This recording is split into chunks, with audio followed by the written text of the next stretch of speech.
Hey guys, welcome to another Oscar prediction video talking about the 84th Annual Academy Awards and my upcoming predictions for the nominations. Uh, one thing I want to say, this is the June update. I already made a video in May, and I want to say right off the bat, I most likely will not be making a video in July because I will be very, very busy in July. I'm very, very busy now. I don't know why I'm doing this. Just doing something to take my mind off of the fact that I am not ready to make this movie, but I have to be. So I just need to say right off the bat, if you would like to donate, you can donate, but only for a limited time. I don't know when this video is going up, but I think it should still be open for a few more days. But please, please, please, I need all the donations I can get, and there are some great incentives. So if you want to be part of making what will hopefully be a great movie, please.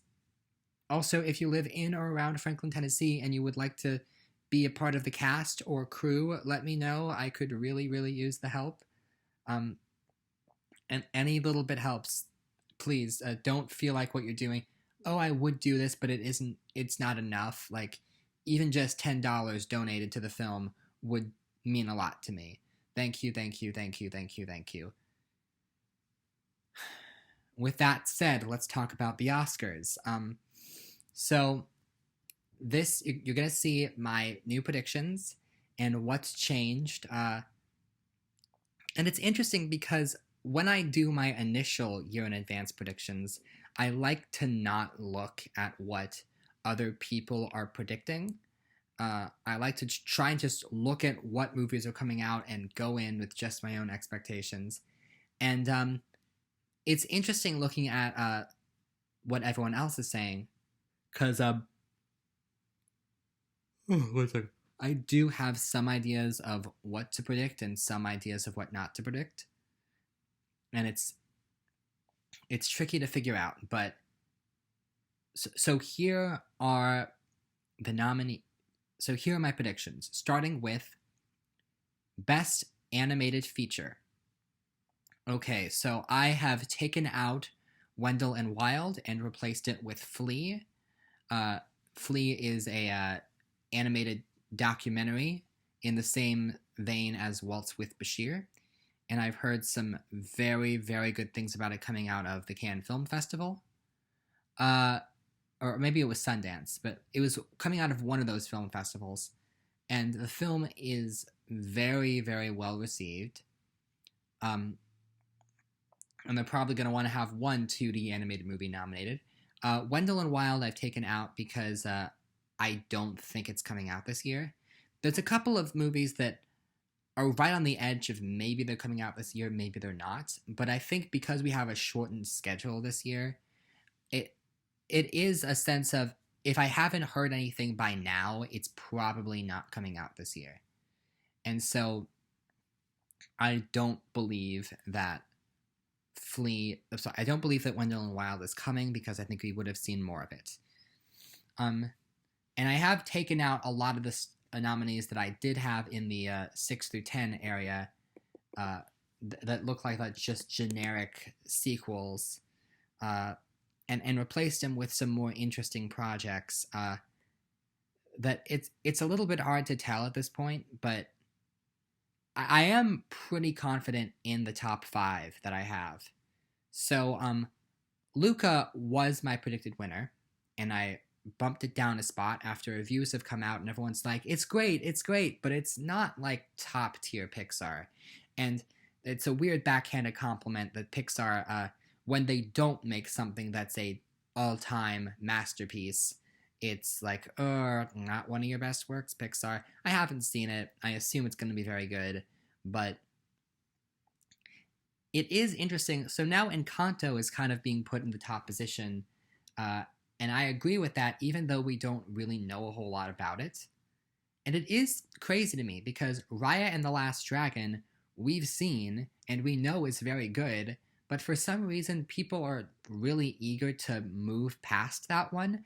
I think it might have something to do with the fact that it was the very first thing that came out in the new release window, and it came out before last year's Oscar nominations. And like, it's very good, but people are like really quick to write it off.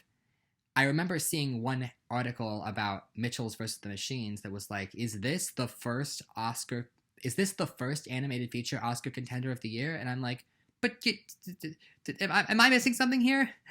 I I have not seen Mitchell's vs. Machines yet. I keep meaning to, and I keep putting it off. Uh, I'm I don't have time to watch a lot of movies, period, based on how busy I am right now. But I'd say that the Mitchell's vs. Machines does have a lot of support behind it, and that's probably enough to keep it in the conversation until the end of the year. And Raya, it's a Disney, and it's a really, really good Disney, so I don't see how it doesn't get nominated. I feel like it has to be in the conversation at some point. Plus, now that Disney Plus has lifted their $30 fee, and anyone who has Disney Plus can watch the movie, more people are discovering it, and more people are realizing how good it is. I do like this top 5.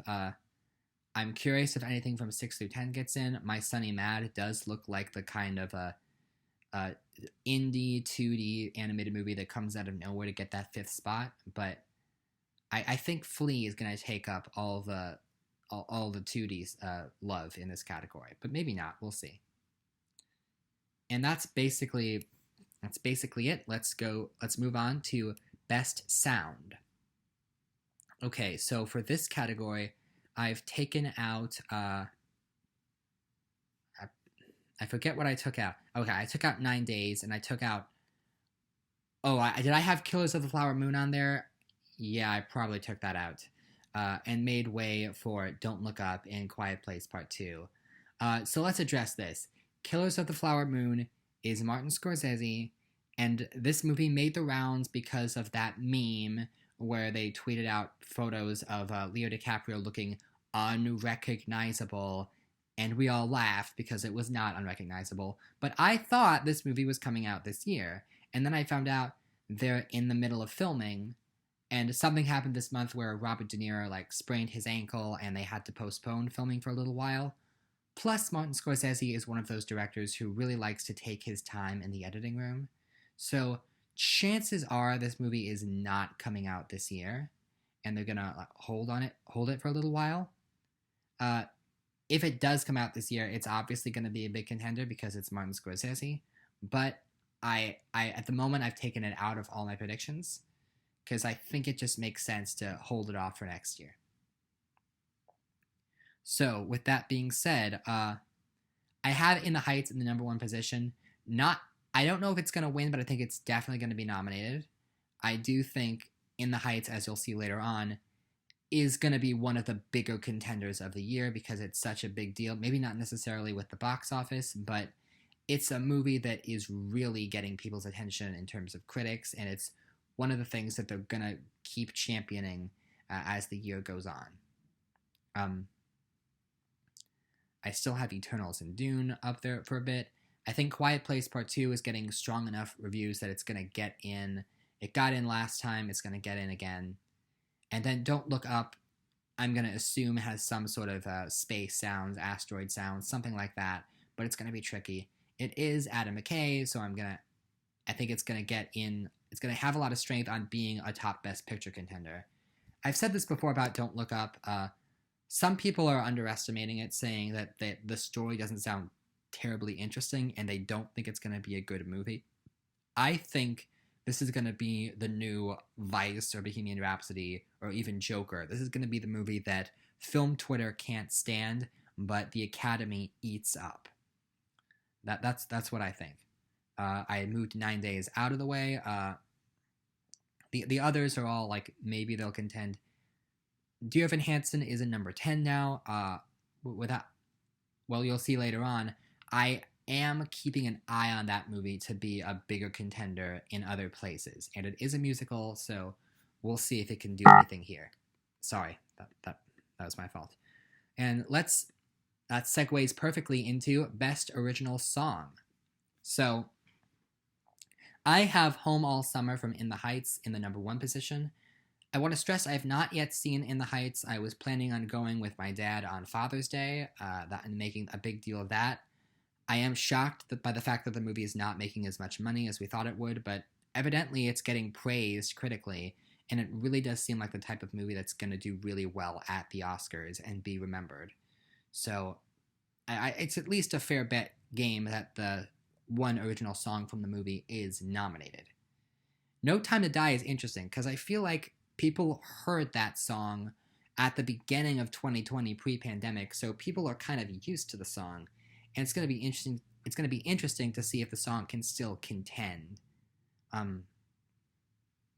Meanwhile, Encanto is Lin-Manuel Miranda and Disney. Dear Evan Hansen, we know, is going to have original music, and Top Gun Maverick has an original song by Lady Gaga. So at least the top 5 are all movies we know are going to have some original songs. And if you go to I think that actually includes the top 10 because we have West Side Story, Cyrano, Annette, Tick Tick Boom, even Spirit Untamed. I was very hesitant to put the song in there, but I listened to the song multiple times, and they said that it's a song that is used multiple times throughout the film and is a hook throughout the film. So that they're probably going to push it. It is crazy that we have so many musicals this year, and at the same time, this is the year that the Golden Globes get canceled. I hope that they do have some nominees announced if they don't have a full telecast, because I think there's a lot of great musicals and comedies that are going to be in contention this year. So, yeah. I don't know really what else to say, but I feel oddly more confident about this category than I have in previous years, because with other years, you're like, who knows which movies are going to have songs? And this year, I think I know. I think we know. Let's move on to Best Original Score. So Nightmare Alley is Alexandre Desplat, and that's moved into the top spot. Dune and Eternals take a step back. I forget who did Don't Look Up and Power of the Dog, but I know that they're both really well-respected composers, and they feel like the sort of thing that will get on. Operation Mincemeat is Thomas Newman, and that's why he's still in the conversation. And some of these scores I've heard like good things about or attached to their.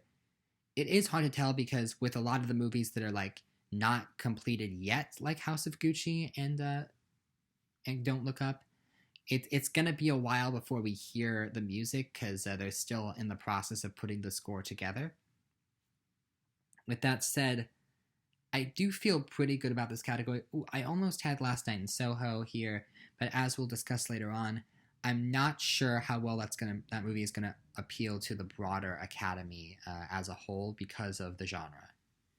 So, a lot of interesting movies this year, a lot of interesting composers working on them, but until we actually hear the score, it's hard to tell. Moving on to Best Visual Effects. So the big change I made here was I added Shang-Chi and the Legend of the Ten Rings, and I took away 3,000 Years of Longing, that was a movie I talked about last year as some people are saying it could get on, but I'm not sure if I really feel it. And then it was pushed to next year, and I'm like, okay, so that's not a conversation we need to have at this point. It's interesting because we have Eternals and also Shang-Chi as both Marvel contenders in contention, as well as Spider-Man, but there's a reason I don't have it very high. I think there's some interesting contenders like the more subtle work in 9 Days. I know that they do like rewarding subtle movies, as well as Free Guy. Matrix 4 I still have in there because The Matrix is this revolutionary CGI movie, and they did a lot to revolutionize CGI. I think that the sequels, they're going to have to up the ante and have some big CGI set pieces. So, some big blockbusters. 9 Days is the exception. It makes sense to be in this category because they do like the subtle effects. Overall, I am pretty confident in this category. Moving on to Best Makeup and Hairstyling. Okay, so this one is interesting. So, first of all, House of Gucci is still in the number one spot. But The Eyes of Tammy Faye, with that trailer, is making a it's seriously poised to take this award. I spent like half the trailer wondering where Jessica Chastain was, and then realized it was Tammy. It was the main character. It's pretty. This is transformative work right there.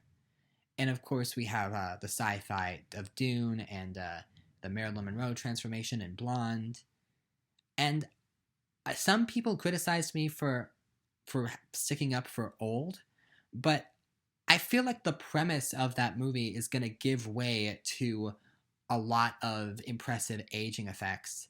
It feels like the sort of thing that would be nominated. And so I haven't really seen too much of the makeup in action because I don't like looking at that trailer because the premise kind of disturbs me.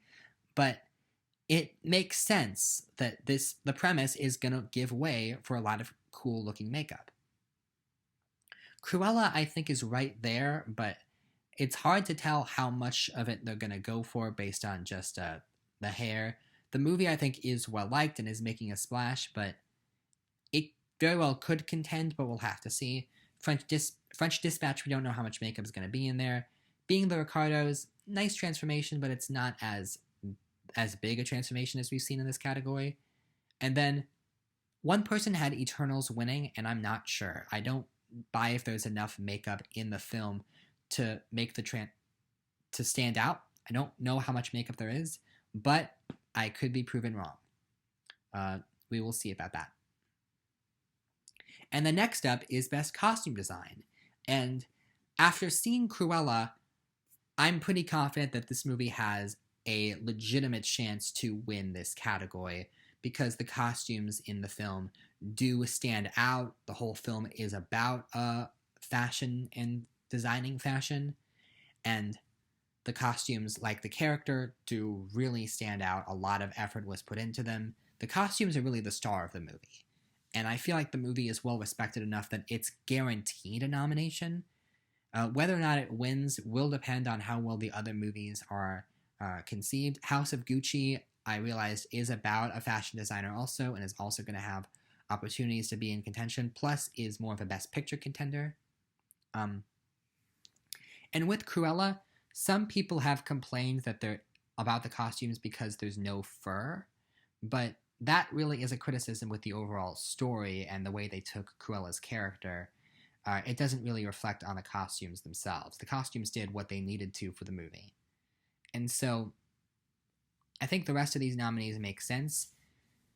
I will say, this is the one time that I've mentioned Canterbury Glass, which is David O. Russell, and a lot of people have him in because he's David O. Russell, which, technically speaking, he did make 3 Academy-friendly movies in the span of, 4 years. So, I get it, but at the same time,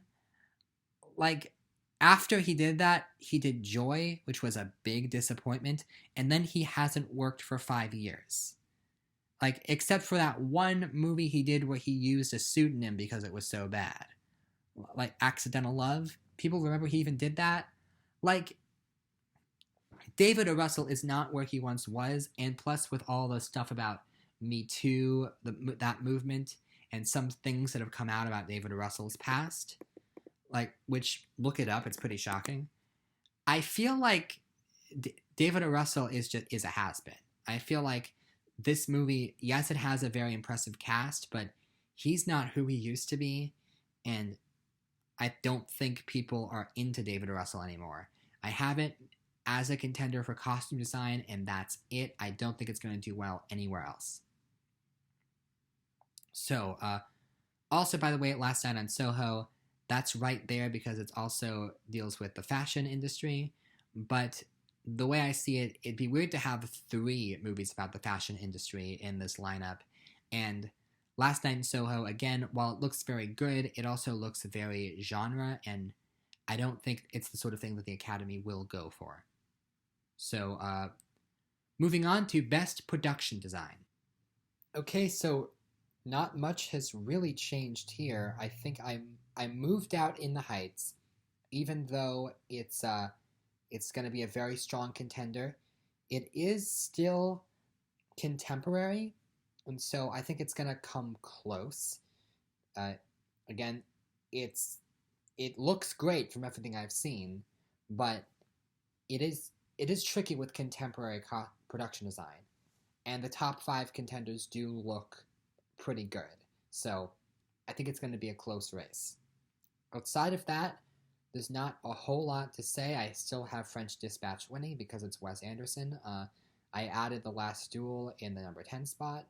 Um, really, there's just not much to say with this particular category. So, some categories I might just not say a lot about if there's not a whole lot to say, and then just wait to see, just wait for if people really want to take a second to look at it, you can always pause the video. So for now, let's just move on to best cinematography. And so this category, okay, not much. Again, I took out Killers of the Flower Moon, and Dune was the one I decided to push. But these are mostly just the big awards contenders, with maybe the exception of The Tragedy of Macbeth, because I know that's going to be black and white. Sorry. But I know Tragedy of Macbeth is going to be black and white, so that's definitely going to get nominated. Okay, let me just look at that.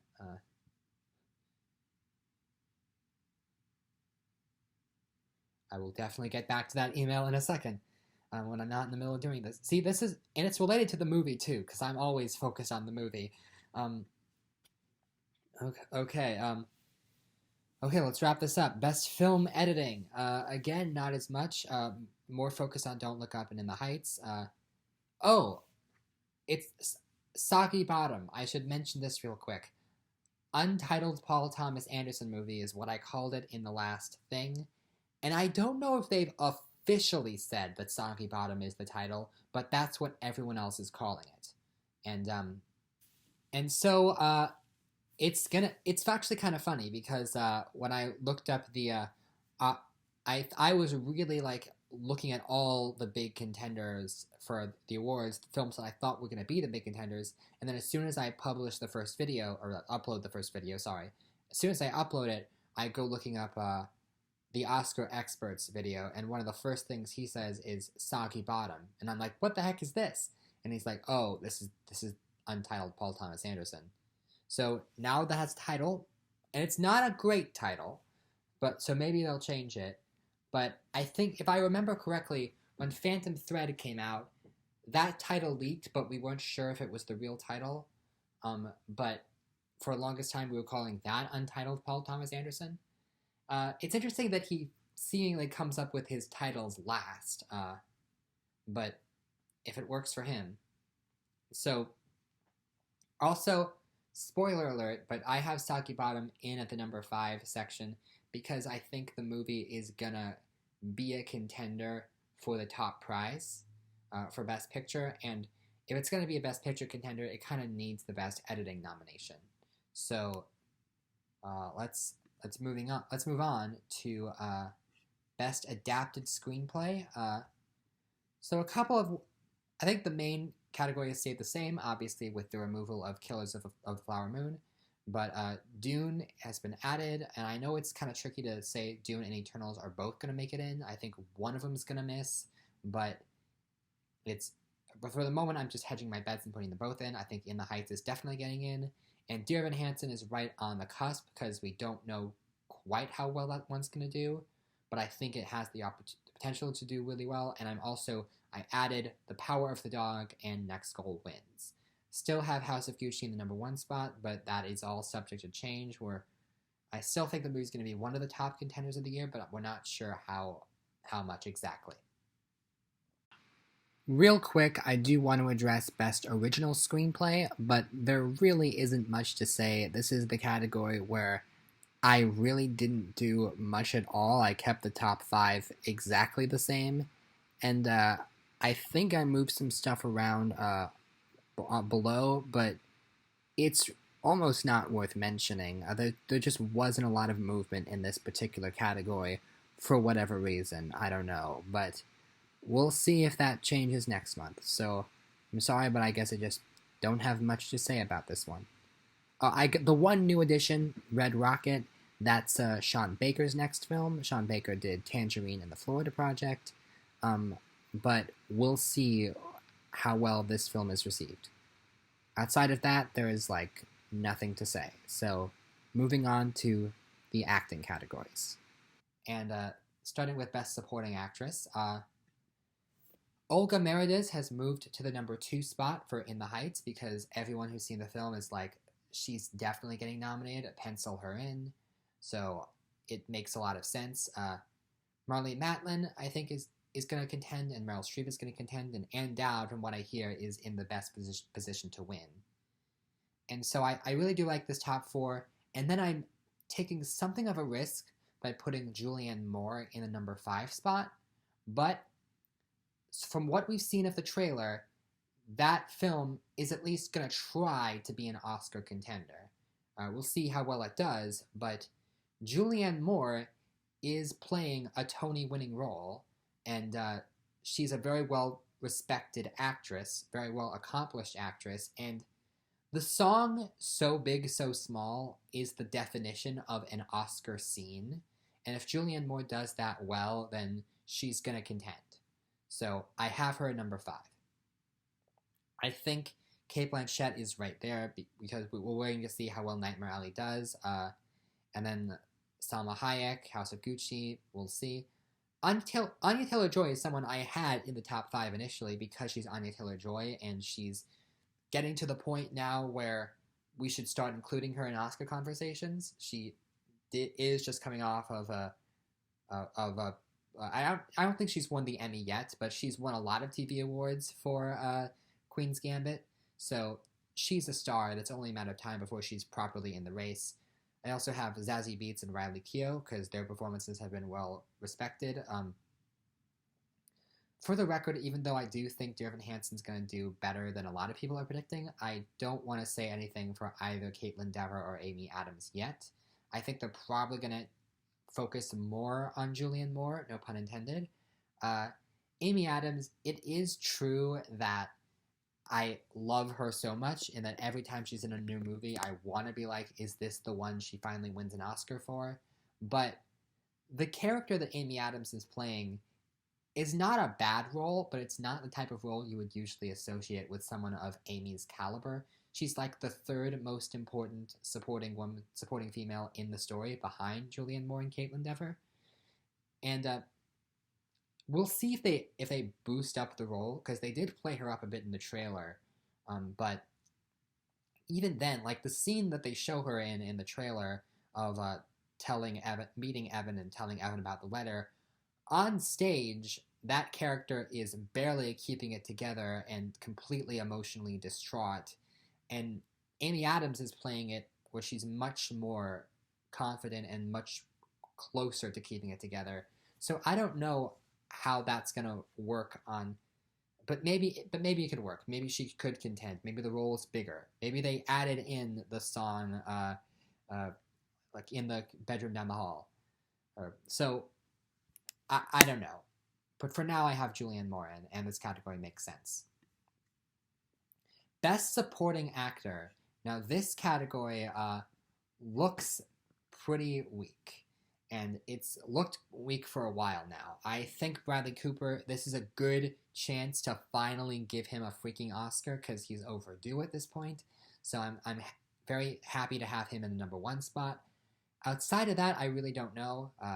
I have Pacino for House of Gucci. I have Idris Elba because this is the one mention I have of Harder They Fall, but you know what? Idris Elba is overdue for a nomination, so let's nominate him for this. Oscar Isaac for Dune because, spoiler alert, I have Dune nominated for Best Picture, and we should probably put someone in the ensemble there, so Oscar Isaac makes sense. And then Jesse Plemons for Power of the Dog. Again, don't know how well that's going to do overall, but Plemons is overdue for attention at this point. Colman Domingo in Zola is interesting because when I first heard about that movie, I had heard that Riley Keough was the big breakout star from the movie, and then from watching the trailer, Colman Domingo doesn't have that much to do, and it kind of feels more focused on the 2 women at the center of the story. But if this is a really, really good performance, a lot of people are saying they're considering him. I have him hesitantly at number 6, but we'll see. Jared Leto, part of me does wonder if he can contend. And then I have Reed Birney and Adam Driver, and I'm adding in Colton Ryan just because that role was Tony nominated on Broadway. But it's really hard to tell at this point. Yeah, this category does look weaker than most of the acting categories. But we'll see what happens. And moving on to lead actress, this category barely changed. I replaced Lady Gaga and Jennifer Lawrence, but honestly, the rest of it is pretty much entirely the same. I will say, Amanda Seyfried, the role sounds very interesting on paper, and that's sort of a wild card that I hope it can do well, but we don't know for sure. And Toni Collette, I'm seeing a lot of people say she's going to go supporting, but from what I understand, I think they're actually going to push her lead for this. And it's going to be close. I think it's close with Collette and Blanchett, of who I know one of the women in the film is going to go lead, but at this point it's hard to say who, and I feel like it's going to be Collette from what I understand of the roles, but I could be mistaken. And so I've taken out Thomasin McKenzie and Leslie Grace and replaced them with Jessica Chastain and Kristen Stewart. And outside of that, there's really not much change. But let's talk about Best Actor now. And in Best Actor, I've changed my winner to Adam Driver. We don't know if the role is going to be on the cusp between lead or supporting, but Driver is a very well-respected actor, and the movie is well-respected, so I have him in number 1 for now. I think Jason Isaacs is definitely going to contend. I think DiCaprio is definitely going to be nominated, but I don't think the role is enough to give him a second Oscar. I have Denzel because he's Denzel, but we don't know. Again, it's really tricky with Shakespeare. Because this is Joel Coen, we respect that it's going to be something really bold and unique, but we'll see. And then Anthony Ramos for In the Heights, I think is going to contend because he's Anthony Ramos, but not that. Sorry, Anthony Ramos is going to contend because he's in a movie that people really, really like. And they could just nominate Olga Merediz, but I don't know. It feels like people really, really like him in this role, and people really like the movie, and it feels like the Steven Yeun nomination last year. This is a good way to reward that type of performance, so I do have Ramos getting nominated, but it is close. And Will Smith in King Richard, I've heard a lot of people speculate that could be a big contender, but I don't really know. We don't know how well the movie's going to do outside of this performance, but if it's a good... I mean, Will Smith, some people are saying he could win, and honestly, he's the kind of actor that it would be nice to give him an Oscar. Frankly, it would be nice to give any person of color a lead acting Oscar. It hasn't happened since 2006. Like, get with it, Academy. And then, so I have Ben Platt at number 7, and I think Ben Platt could go either way. Because, yes, everyone's making the jokes that he looks too old for this role, and I understand that, but there is a reason why he won a Tony for this on Broadway, and why he won a bunch of awards, a bunch of theater awards, and why he also won a Emmy for performing the song on the Today Show, and also won a Grammy for the album, and if he were to miraculously be nominated and win the Oscar, not only would he be the youngest EGOT winner in history, he would be the only person to have an EGOT for the same story, the same IP adapted across all mediums. So that would be a pretty incredible feat. And I think it can totally happen. It can go either way at this point. I took down Peter Dinklage because we don't know entirely how well that film is going to do. I want to believe it's going to be good because Peter Dinklage is someone who at this point in his career should have a nomination, but we'll see. And then Cooper's the same where he was. I'm mainly just considering him for supporting at this point. And then Brendan Fraser, I don't know how well The Whale is going to do. I know it's Darren Aronofsky, but he's playing a morbidly obese man, and from what I understand, there's a lot of bait in the script, and so it could be something that contends, but we don't know where Darren Aronofsky stands. It'd be a fascinating nomination if it happened, but for the moment, I don't see it happening.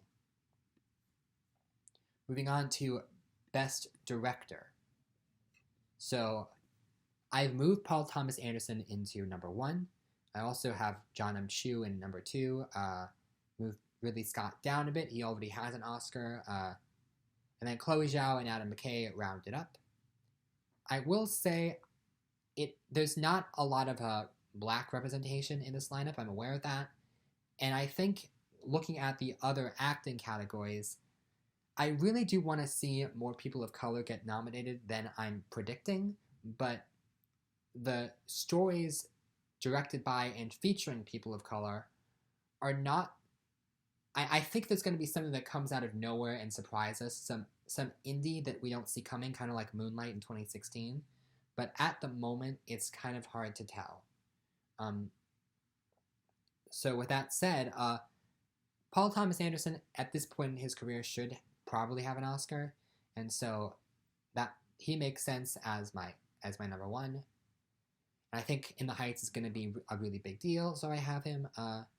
The other contenders, honestly, it's hard to really tell at this point. Have Del Toro in 6. We don't know how well Nightmare Alley is going to do.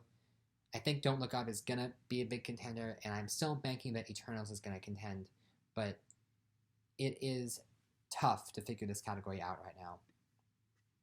So I'm just going to move on to the final category, which is, of course, Best Picture.